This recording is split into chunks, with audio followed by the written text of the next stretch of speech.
کہ قیامت تک تاریخ ان کو برے ناموں سے پکارتی ہے۔ ان شخصوں کے اندر ایک شخص ہے عبد الرحمن بن ملجم، جس نے علی رضی اللہ تعالیٰ عنہ کو 21 رمضان المبارک کو شہید کیا۔ وہ علی کہ ہجرت کی رات نبی علیہ السلام کا جب پہرا دیا کفار نے، مشرکین نے، جب مشرکین اللہ کے نبی کی تبلیغ کا مقابلہ نہ کر سکے، اللہ کے نبی کی عزت کو، دین کو بڑھتے ہوئے دیکھ نہ سکے، تو دار الندوہ کے اندر مشرکین بیٹھے، نبی علیہ السلام کا مقابلہ کے خلاف مشورہ کیا، مقابلے کی طاقت نہ ہوئی، سب مل کے مشورہ کرنے لگے۔ کوئی کہنے لگا اس نبی کو کنویں میں ڈال دیا جائے، کوئی کہنے لگا نبی کو قتل کر دیا جائے، کوئی کہنے لگا اس کو بند کر دیا جائے، کوئی کہنے لگا اس کو ہجرت نکال دیا جائے۔ لیکن آخر میں یہ بات طے ہوئی کہ ہر قبیلے کا ایک ایک فرد آئے اور نبی علیہ السلام کو نعوذ باللہ شہید کرے۔ کسی پہ قصاص آئے گا نہیں، جو دم دینا ہوگا، جو خون بہا دینا ہوگا، سارے قبیلے والے مل کے دے دیں گے۔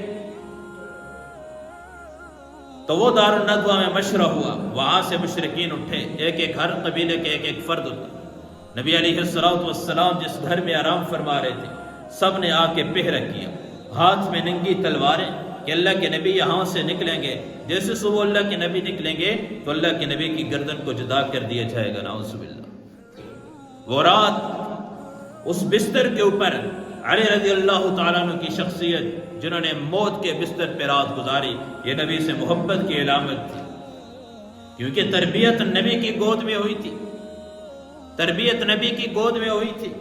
ابو طالب کثیر العیال تھے، اللہ کے نبی نے ان سے لے لیا، جس کی نمازوں کی تربیت نبی کی گود میں ہو، جن کی پرورش نبی کی گود میں ہو، جس کا جہاد کی تربیت نبی علیہ السلام نے کی ہو، وہ کیسی ہستی ہوگی۔ کہ علی آج رات میری سرخ چادر کے اندر اس بستر پہ تو نے سونا ہے، مجھے اللہ کی طرف سے حکم آ چکا ہے کہ یہاں سے نکلنا ہے، اللہ ان کفار کی آنکھوں کو بند کر دیں گے، پٹی لگا لیں گے، وہ رب ہے، آنکھیں ہو نہ دیکھ سکے انسان، کوئی پوچھ سکتے اس رب سے، کان ہو نہ سن سکے، زبان ہو بول نہ سکے۔ اللہ کے نبی وہاں سے نکلے، ابوبکر صدیق کے در پہ، ادھر بستر پہ حضرت علی رضی اللہ تعالی صبح اٹھے، کفار آئے، کہا کہاں ہے آپ کا نبی؟ حضرت علی رضی اللہ تعالی نے کہا کہ مجھے معلوم نہیں ہے۔ ظاہر ہے ان کو کیا معلوم؟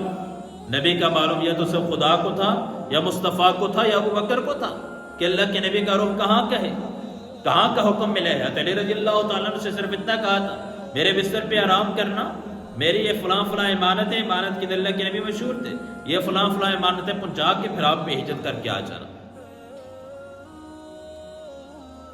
لیکن وہ عبد الرحمن بن ملجم بدبخت، جس نے نبی علیہ السلام کو شہید کرنے کے لیے 40 دن تک تلوار کو تیز کرتا رہا،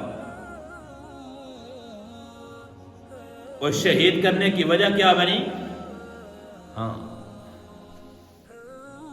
قبیلہ تمیم الربا کی ایک عورت کہ حسن و جمال پہ فریفتہ ہو گیا۔ یاد رکھیں، تاریخ اٹھا کے دیکھیں، جتنے بڑے کارنامے ہوتے ہیں ان کے پیچھے عورت کا ہاتھ ہوتا ہے۔ حمزہ رضی اللہ تعالیٰ شہید کرنے کے پیچھے بھی عورت کا ہاتھ ہے۔ تبھی تو قرآن نے کہا ان کیدکن عظیم، قتل بہت بڑا فتنہ ہے، لیکن عورت کو کہا یہ بہت ہی بڑا فتنہ ہے۔ جہاں شیطان کے مکر و فریب اور فتنے کا ذکر کیا وہاں عظیم کے الفاظ استعمال نہیں کیے، جہاں عورت کے فتنے کا ذکر کیا وہاں کہا کہ یہ بہت بڑا فتنہ ہے۔ اس عورت نے کہا ایک شرط میں مجھ پہ قابو پا سکے گا، 2-4 شرائطیں بتائی، ان میں ایک شرط تھی کہ حضرت علی رضی اللہ عنہ کے بارے میں کہا کہ جا کے اس کو قتل کر دے، اس کے بعد میں تیری ہو جاؤں گی۔ اگر واپس آ گیا میں تیری ہوں، نہ ہوا تو شیطان بدبخت ایسا، اس کو بھی بتا نبی علیہ السلام کے صحابی اور اتنا اونچا مقام اور مرتبہ رکھنے والے، ان کے بارے میں کہہ رہی ہے اس کو قتل کر، دنیا نہ ملے تو جنت کے اندر مل جائیں گے، گناہ کرتے ہوئے بھی یہ امید ہے کہ ہم جنت کے اندر جائیں گے۔ اس نے ایک تلوار لی اور اپنے ساتھ خارجیوں کے ایک اور آدمی کو بھی اس نے شامل کیا۔ حضرت علی رضی اللہ تعالیٰ عنہ،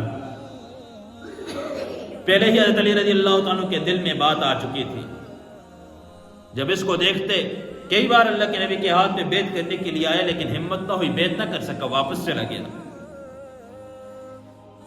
نبی علی رضی اللہ عنہ کے ہاتھ میں بیعت کرنے کے لیے کئی بار آیا تھا لیکن بدبخت بیعت نہ کر سکا، واپس چلا گیا۔ علی رضی اللہ عنہ سمجھ گئے تھے یہ میرا قاتل بنے گا، اس کا غلط ارادہ ہے، لیکن ظاہر بغیر ثبوت کے، بغیر کسی اقدام کے کچھ کر تو سکتے نہیں تھے۔ 21 رمضان ساری رات یہ جاگتا رہا اور حضرت علی رضی اللہ تعالیٰ نے بھی ساری رات جاگتے رہے۔ سحری کے وقت حضرت حسن رضی اللہ تعالیٰ نے پاس آئے، کہا ابا جان خیریت سے؟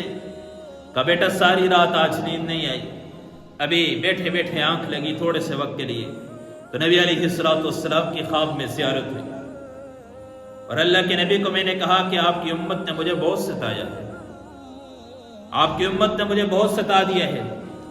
کہا بیٹا ان قریب ملاقات ہو جائے گی، ان تکلیفوں سے جان چھوٹ جائے گی۔ صبح فجر کی اذان ہوگی، مؤذن پکارنے کے لیے آیا، ایھا الناس الصلاۃ الصلاۃ۔ علی رضی اللہ تعالیٰ بھی جب گھر سے نکلتے تو مسجد تک یہی آواز لگاتے جاتے تھے، ایھا الناس الصلاۃ، اے لوگو نماز کا وقت ہو گیا ہے، نماز کے لیے آؤ، نماز کے لیے آؤ۔ اور دنیا سے جاتے ہوئے بھی زبان پہ آخری جملے یہ ہیں، ایھا الناس الصلاۃ الصلاۃ۔ تو یہ عبد الرحمن بن ملجم اور اس کا ساتھ جو دوسرا دوست تھا، یہ دونوں ایک دیوار کے پیچھے چھپ کے بیٹھ کے، تو علی رضی اللہ تعالیٰ جیسے وہاں سے گزرے تو جیسے وہ جو دوسرا ساتھ والا اس نے وار کیا وہ تو طاق پہ لگا، وہ بچ گیا، لیکن عبد الرحمن بن ملجم جیسے اٹھے اس نے وار کیا حضرت علی رضی اللہ تعالیٰ کے سار کے اندر بیچ میں، اور جیسے وہ گر گئے تو یہ بھاگنے کی کوشش کی، لیکن ایک صحابی اور غالباً حضرت مغیرہ رضی اللہ عنہ کے بارے میں آتے ہیں، وہ آئے اور اس کو اوپر کپڑا ڈال کے اس کو پکڑ لیا، قید کر دیا۔ ادھر علی رضی اللہ عنہ کو جب لے کے گئے گھر کے اندر، کہا کہ میرے قاتل کو سامنے لائے جائے، اس کو بلایا، پھر اس سے پوچھا بتا میں نے تیرے اوپر احسانات نہیں کیے تھے؟ کون سا جرم تھا جس وجہ سے اتنا بڑا قدم اٹھایا تو نے؟ کس جرم کی وجہ سے؟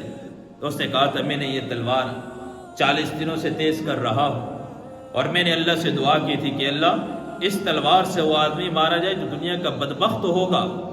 علی رضی اللہ عنہ کی زبان سے الفاظ نکلا کہ وہ بدبخت تو ہی ہوگا، تو ہی اس تلوار سے قتل کیا جائے گا۔ پھر اپنے ورثاء کو بلایا، اپنے بیٹے حضرت حسن کو بلایا، جتنے ورثاء موجود تھے سب کو بلایا اور ان کو وصیت کی۔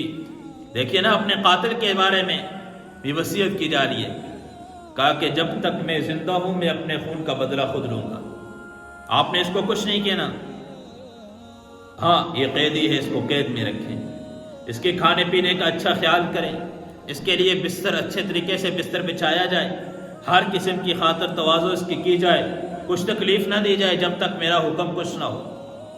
ہاں جب میری روح نکل جائے پھر اسی تلوار کے ساتھ اس کو ایک ضرب لگا کے اس کی جان کو ختم کر دیا جائے۔ ہاں اس کے ناک کان نہ کاٹے جائیں، کیونکہ نبی علیہ السلام سے سنا، اللہ کے نبی نے فرمایا تھا کہ کسی کے ناک کان نہ کاٹو اگرچہ سامنے والا کتا ہی کیوں نہ ہو۔ پھر ہوا حضرت حسن کو بلایا، بیٹوں کو بلایا، کہا بیٹو دنیا کے پیچھے، کیونکہ علی رضی اللہ عنہ خلیفہ تھے، کہا دنیا کے پیچھے نہ بھاگنا، اور آپ کے پیچھے دنیا آئے پھر بھی آگے سے بھاگنے کی کوشش کرنا، تقوی والی زندگی گزارنا، تقوی والی زندگی گزارنا۔